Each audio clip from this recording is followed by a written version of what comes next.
नमस्कार दोस्तों, आप सभी का स्वागत है हमारे इस YouTube चैनल GTM क्लासेस में। दोस्तों, आज की इस वीडियो में हम कक्षा 10वीं के लिए सामाजिक विज्ञान का महत्वपूर्ण प्रश्न करेंगे, जो कि मैट्रिक बोर्ड परीक्षा के लिए दोस्तों काफ़ी ही महत्वपूर्ण प्रश्न है। इसलिए वीडियो को अंत तक आप जरूर देखिएगा, एक भी प्रश्न को आप स्किप नहीं कीजिएगा। दोस्तों, इस वीडियो में ही सारा का सारा प्रश्न आपका खोपड़ी में हम सेट कर देंगे। बस वीडियो को आप पूरी कंसंट्रेशन के साथ देखिएगा। चलिए हम आज का सेशन स्टार्ट करते हैं।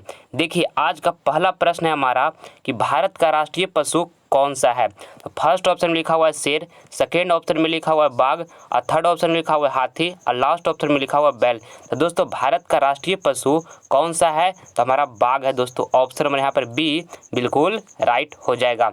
और दोस्तों, ये भी आपसे पूछेगा कि भारत का राष्ट्रीय पक्षी कौन सा है। तो दोस्तों, भारत की राष्ट्रीय पक्षी जो है हमारा मोर है। ठीक है, इसको भी आप याद रखिएगा, जिसको दोस्तों मयूर भी कहते हैं। ठीक है, भारत का राष्ट्रीय पक्षी पूछेगा तो मोर हो जाएगा, जिसको हम मयूर भी कहते हैं। मगर पूछा गया भारत का राष्ट्रीय पशु दोस्तों, तो राष्ट्रीय पशु क्या है? बाघ है। ठीक है, तो ऑप्शन नंबर बी यहाँ पर बिल्कुल राइट है।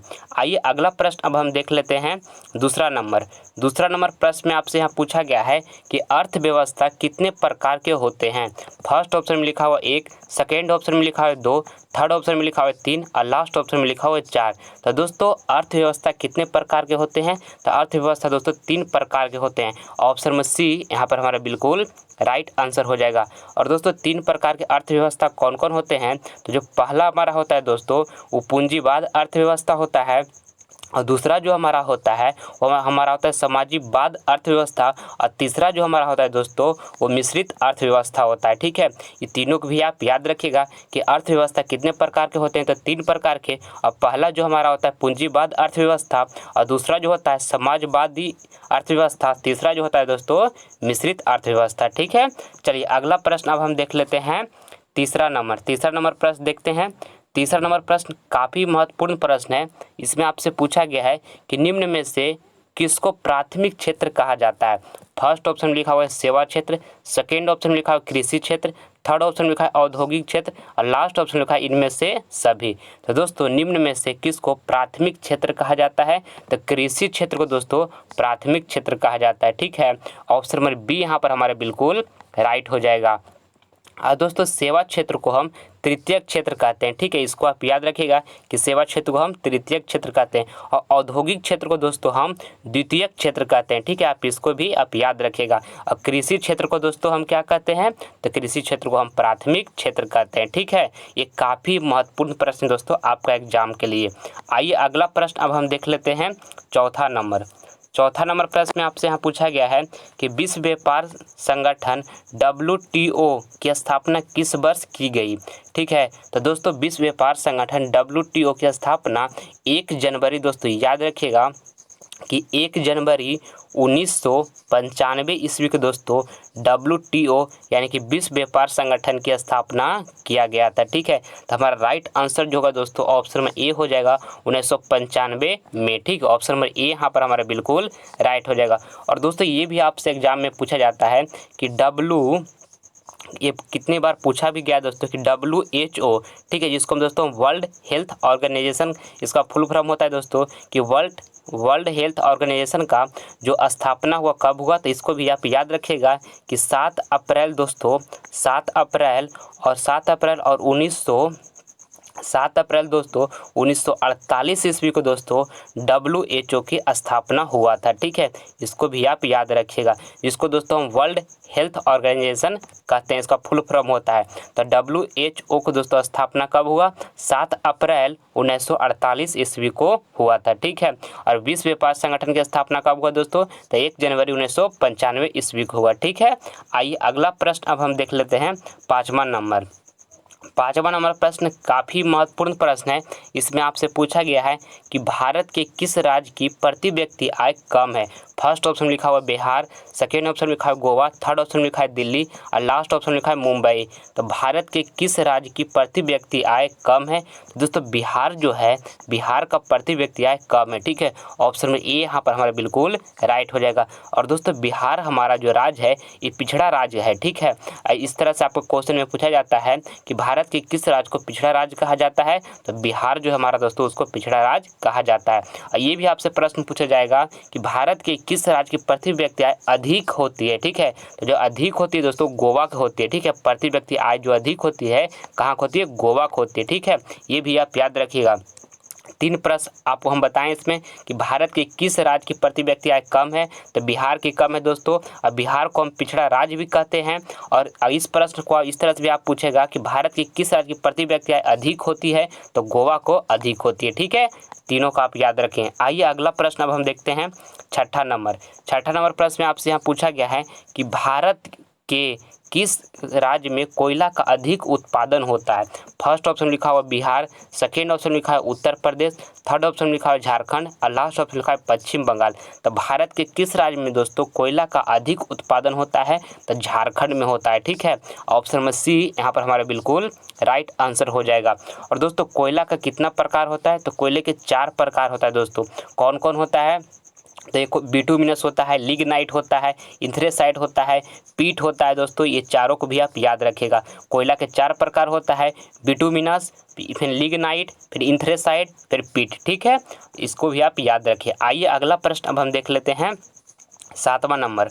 और दोस्तों आगे बढ़ने से पहले आपसे हमारी एक छोटी सी रिक्वेस्ट है कि अगर जो दोस्तों आप अभी तक हमारे चैनल को आप सब्सक्राइब नहीं किए हैं तो आप दोस्तों इस चैनल को सब्सक्राइब कर लें, क्योंकि दोस्तों जितना भी इस चैनल पर आपको वीडियो प्रोवाइड करवाया जा रहा है वो आपका एग्जाम के लिए काफ़ी महत्वपूर्ण प्रश्न का वीडियो प्रोवाइड करवाया जा रहा है। और दोस्तों सारे प्रश्न को आप अच्छी तरीके से याद करते चलें। जो प्रश्न आपको याद नहीं उसको कॉपी में नोट करें और उसको बार बार आप रिविजन करते रहें। ठीक है, इससे दोस्तों आपका तैयारी का लेवल बहुत अच्छा हो जाएगा। ठीक, देखिए 7वां नंबर प्रश्न यहाँ आपसे पूछा गया है कि भारत की वित्तीय राजधानी किस शहर को कहा जाता है? फर्स्ट ऑप्शन लिखा है दिल्ली, सेकेंड ऑप्शन लिखा है मुंबई, थर्ड ऑप्शन लिखा है पटना और लास्ट ऑप्शन लिखा है बेंगलुरु। दोस्तों भारत की जो वित्तीय राजधानी है किस शहर को कहा जाता है? तो मुंबई को कहा जाता है दोस्तों। ऑप्शन में बी यहाँ पर हमारा बिल्कुल राइट आंसर हो जाएगा। आइए अगला प्रश्न अब हम देख लेते हैं, 8 नंबर। इस प्रश्न में आपसे पूछा गया है कि भारत की अर्थव्यवस्था का मुख्य आधार क्या है? ठीक है, फर्स्ट ऑप्शन में लिखा हुआ कृषि, सेकेंड ऑप्शन में लिखा है उद्योग और थर्ड ऑप्शन में लिखा है खनिज उत्पादन और यहाँ पर थर्ड ऑप्शन में लिखा है, लास्ट में लिखा है दोस्तों अंतर्राष्ट्रीय व्यापार। ठीक है, तो भारत की जो अर्थव्यवस्था का मुख्य आधार है दोस्तों वो कृषि है। ठीक है, ऑप्शन में ए यहाँ पर हमारा बिल्कुल राइट हो जाएगा। जो हमारा भारत है दोस्तों एक कृषि प्रधान देश है। ठीक है, हमारा भारत कैसा है दोस्तों? तो कृषि प्रधान देश है, इसीलिए भारत की जो अर्थव्यवस्था का मुख्य आधार है वो हमारा कृषि है। ठीक है, आइए अगला प्रश्न अब हम देख लेते हैं, 9 नंबर प्रश्न काफ़ी महत्वपूर्ण प्रश्न दोस्तों। ये एग्जाम में आपको कई बार पूछा जा चुका है। पूछा है कि रक्त और लोह की नीति किसने अपनाया था? ठीक है, फर्स्ट ऑप्शन लिखा है मेजनी, सेकेंड ऑप्शन में लिखा है हिटलर, थर्ड ऑप्शन में लिखा है बिस्मार्क और लास्ट ऑप्शन में लिखा है विलियम। ठीक है दोस्तों, रक्त और लौह की नीति किसने अपनाया था? तो बिस्मार्क ने अपनाया था। ठीक है, ऑप्शन नंबर यहाँ पर सी हमारा बिल्कुल राइट आंसर हो जाएगा। आइए अगला प्रश्न अब हम देख लेते हैं, 10वां नंबर प्रश्न में आपसे यहाँ पूछा गया है कि कौन बीमारू राज्य नहीं है?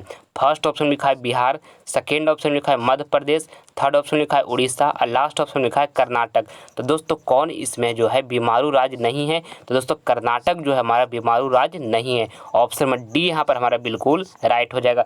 और दोस्तों बिहार जो बीमारू राज्य है, मध्य प्रदेश भी बीमारू राज्य है और उड़ीसा भी बीमारू राज्य है। ठीक है, पर कर्नाटक बीमारू राज्य नहीं है, इसलिए ऑप्शन में डी यहाँ पर हमारा बिल्कुल राइट हो जाएगा।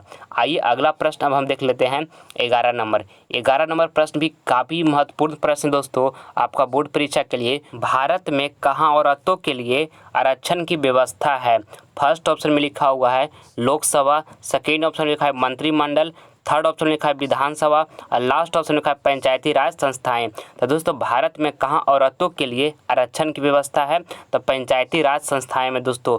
ऑप्शन में यहाँ पर डी जो होगा हमारा बिल्कुल करेक्ट आंसर होगा। ठीक, आइए अब नेक्स्ट प्रश्न हम देखते हैं 12 नंबर।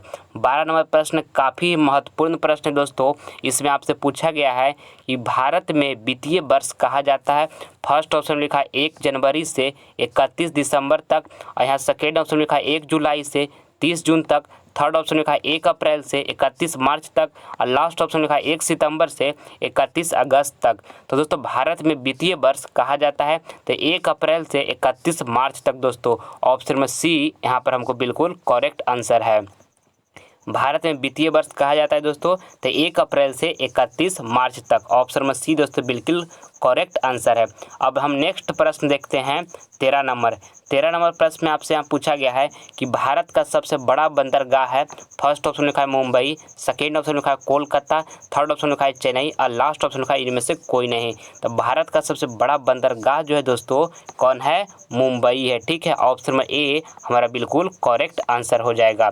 आइए अगला प्रश्न अब हम देख लेते हैं 14 नंबर। भारत में सर्वाधिक क्षेत्र में कौन सा मिट्टी पाया जाता है?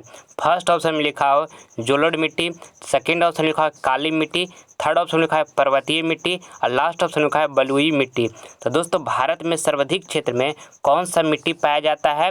तो जलोढ़ मिट्टी पाया जाता है दोस्तों। ऑप्शन नंबर ए यहाँ पर हमारा बिल्कुल राइट आंसर हो जाएगा। और जो जलोढ़ मिट्टी होता है दोस्तों वही अधिक उपजाऊ मिट्टी होती है। ठीक है, इसको आप याद रखिएगा कि जलोढ़ मिट्टी कैसी होती है? तो अधिक उपजाऊ मिट्टी होती है। आइए हम नेक्स्ट प्रश्न अब देखते हैं 15 नंबर। 15 नंबर प्रश्न काफ़ी महत्वपूर्ण प्रश्न दोस्तों। आपका एग्जाम में बहुत बार ये प्रश्न पूछा जा चुका है। पूछा है कि गिरमिटिया मजदूर बिहार के किस क्षेत्र से भेजे जाते थे? फर्स्ट ऑप्शन में लिखा है पूर्वी क्षेत्र से, सेकेंड ऑप्शन में आपका लिखा हुआ है पश्चिमी क्षेत्र से, थर्ड ऑप्शन में लिखा हुआ है उत्तरी क्षेत्र से, और लास्ट ऑप्शन में लिखा है दक्षिणी क्षेत्र से। तो गिरमिटिया मजदूर बिहार के किस क्षेत्र से भेजे जाते थे? तो पश्चिमी क्षेत्र से भेजे जाते थे। ऑप्शन नंबर बी यहाँ पर हमारा बिल्कुल राइट आंसर हो जाएगा। और दोस्तों ये भी आपका प्रश्न में पूछा जाता है गिरमिटिया किसे कहा जाता था? तो अनुबंधित मजदूरों को गिरमिटिया कहा जाता था दोस्तों। इसको भी आप याद रखिएगा। पूछेगा कि गिरमिटिया किसे कहा जाता था? तो अनुबंधित मजदूरों को गिरमिटिया कहा जाता था। ठीक है, आइए अगला प्रश्न अब हम देखते हैं 16 नंबर। 16 नंबर प्रश्न में आपसे यहाँ पूछा गया है कि हम यहाँ पर लिखा है सेफ्टी लैंप दोस्तों। सेफ्टी लैंप का आविष्कारक है तो दोस्तों फर्स्ट ऑप्शन लिखा है न्यूटन, सेकेंड ऑप्शन लिखा है जॉन के, थर्ड ऑप्शन में लिखा है हम्फ्री डेवी, और लास्ट ऑप्शन में लिखा है इनमें से कोई नहीं। तो सेफ्टी लैंप का आविष्कारक है तो दोस्तों सेफ्टी लैंप का जो आविष्कारक है वो हमारा हम्फ्री डेवी है। ठीक है, ऑप्शन में सी यहाँ पर हमारा बिल्कुल राइट आंसर हो जाएगा। ठीक है, आइए अब हम नेक्स्ट प्रश्न देखते हैं 17 नंबर। झारखंड राज्य का गठन कब हुआ था? फर्स्ट ऑप्शन में लिखा हुआ है 1 नवंबर 2000, सेकेंड ऑप्शन में लिखा हुआ है 9 नवंबर 2000, थर्ड ऑप्शन लिखा हुआ है 15 नवंबर 2000, और लास्ट ऑप्शन लिखा है 15 जनवरी 2000। तो दोस्तों झारखंड राज्य का गठन कब हुआ था? तो 15 नवंबर 2000 ईस्वी को हुआ था दोस्तों। ऑप्शन में सी यहाँ पर हमारा बिल्कुल करेक्ट आंसर हो जाएगा। आइए हम नेक्स्ट प्रश्न अब देख लेते हैं 18 नंबर। 18 नंबर प्रश्न काफ़ी महत्वपूर्ण प्रश्न है दोस्तों। पूछा है इसमें कि रंपा विद्रोह कब हुआ था? तो दोस्तों रंपा विद्रोह कब हुआ था? तो 1916 ईस्वी में दोस्तों रंपा विद्रोह हुआ था। ऑप्शन नंबर बी यहाँ पर हमारा करेक्ट आंसर हो जाएगा। रंपा विद्रोह कब हुआ था दोस्तों? तो 1916 ईस्वी में रंपा विद्रोह हुआ था। नेक्स्ट प्रश्न अब हम देखते हैं 19 नंबर। सारा प्रश्न दोस्तों काफ़ी महत्वपूर्ण प्रश्न है। सारे प्रश्न को आप अच्छी तरीके से देखते चले। ठीक है, पूछा है बिहार का शोक किस नदी को कहते हैं? फर्स्ट ऑप्शन लिखा है गंगा, सेकेंड ऑप्शन लिखा है पुनपुन, थर्ड ऑप्शन लिखा है कोसी, और यहाँ पर लास्ट ऑप्शन लिखा है यमुना। दोस्तों बिहार का शोक किस नदी को कहते हैं? तो दोस्तों कोसी नदी को कहते हैं। ठीक है, option number C correct answer हमारा हो जाएगा। ठीक है, आइए हम नेक्स्ट प्रश्न अब देखते हैं 20 नंबर। ये हमारा लास्ट प्रश्न है। इसमें आपसे पूछा गया है कि बोल्शेविक क्रांति कब हुई थी? फर्स्ट ऑप्शन में लिखा है फरवरी 1917, सेकेंड ऑप्शन में लिखा है नवंबर 1917, थर्ड ऑप्शन में लिखा है अप्रैल 1930, और लास्ट ऑप्शन में लिखा है जनवरी 1920। तो दोस्तों बोल्शेविक क्रांति कब हुई थी? तो नवंबर 1917 ईस्वी में हुआ था। बोल्शेविक क्रांति कब हुई थी दोस्तों? तो नवंबर 1917 ईस्वी में। ऑप्शन नंबर बी यहाँ पर हमारा करेक्ट आंसर हो जाएगा। मैं उम्मीद करता हूँ दोस्तों कि वीडियो आपको पसंद आया होगा, तो प्लीज़ आपसे लाइक करें, अपने दोस्तों में शेयर करें, और आप हमारे चैनल पर नए हैं तो आपसे सब्सक्राइब कर लें ताकि आने वाले वीडियो की नोटिफिकेशन आप मिस ना कर सकें। मिलते हैं अगले वीडियो में, तब तक के लिए जय हिंद।